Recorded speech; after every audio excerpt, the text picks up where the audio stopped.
Hi friends, standard 7 subject Hindi में आपका स्वागत है।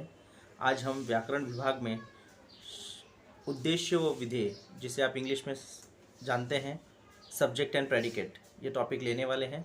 सभी लोग प्लीज़ जो इस चैनल पे नए हैं, चैनल को सब्सक्राइब करें और नए वीडियोस के नोटिफिकेशन के लिए प्रेस बेल आइकॉन।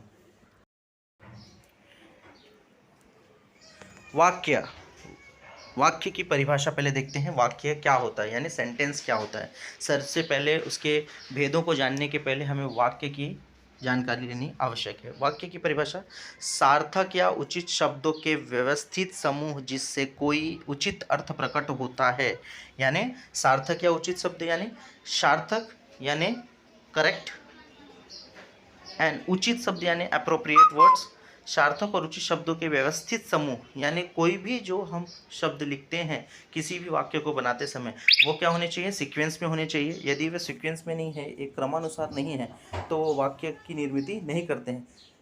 अगर होती भी है तो वो गलत होती है, जिसका उच्चारण अच्छे से नहीं कर सकते थे। यानी सार्थक यानी उचित शब्दों के व्यवस्थित समूह जिससे कोई उचित अर्थ प्रकट होता हो। यानी कोई अगर वाक्य हम तैयार करते हैं, यदि उससे व्यवस्थित अर्थ ना निकलता हो या वह सेंटेंस कंप्लीट ना होता हो तो वाक्य नहीं कहलाता है। उस शब्दों के व्यवस्थित समूह को वाक्य कहते हैं। यानी सेंटेंस फॉर्मेशन के समय हमारा जो शब्द होना चाहिए वो प्रॉपर क्रम में होना चाहिए। वाक्य के अंग देखते हैं आज। वाक्य के 2 अंग होते हैं। पहला है उद्देश्य, दूसरा है विधेय।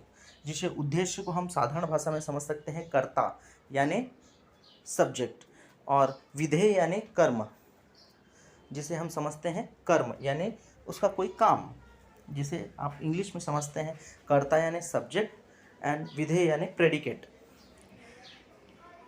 पहले उद्देश्य के विषय में जानते हैं। वाक्य में कर्ता ही उद्देश्य होता है। यानी सेंटेंस में जो काम करने वाला होता है वो कर्ता ही उद्देश्य कहलाता है। जिसके बारे में बात की जाती है या जिसके बारे में हम कुछ किसी को बताते हैं उसे उद्देश्य कहते हैं। यानी जैसे मैंने दरवाज़ा खोला, तो दरवाज़ा खोलने का काम कौन कर रहा है? मैं। तो मैं क्या हो गया? उद्देश्य। उसी तरह उदाहरण द्वारा हम समझते हैं धनंजय खाना खाता है। खाना कौन खा रहा है? धनंजय। कुश दौड़ता है। दौड़ने का काम कौन कर रहा है? कुश। तो ऊपर के वाक्यों में धनंजय और कुश के बारे में बताया गया है, क्योंकि धनंजय खाना खा रहा था और कुश दौड़ रहा था। इसलिए ये जो 2 वाक्य हैं धनंजय और कुश, ये क्या है? उद्देश्य हैं। दूसरा है विधेय, यानी जिसे आप इंग्लिश में समझते हैं प्रेडिकेट। वाक्य के जिस भाग में उद्देश्य के बारे में बताया जाता है, अर्थात कर्ता के द्वारा किए गए कर्म के संबंध में जो कुछ भी कहा जाता है उसे विधेय कहते हैं।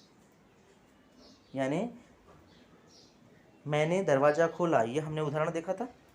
तो दरवाज़ा किसने खोला था? मैंने। तो मैं यह उद्देश्य हो गया था। अब मैंने क्या किया था? दरवाज़ा खोला था। दरवाज़ा खोलने का काम जो है यह क्या हो जाएगा? विधेय। यानी सेंटेंस में कर्ता निकालने के बाद जो बचा हुआ शब्द होगा वो कर्म में काउंट होगा।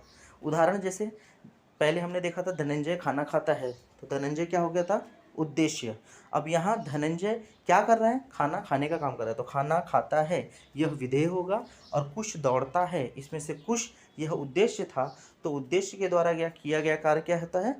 विधेय। तो दौड़ता है यह विधेय होगा। इन वाक्यों में खाना खाता है और दौड़ता है यहाँ उद्देश्य के बारे में बताया गया है। यानी धनंजय और कुश क्या कर रहे हैं वो बताया गया है कि धनंजय खाना खाता है, कुश दौड़ता है। तो यह दोनों वाक्य क्या है?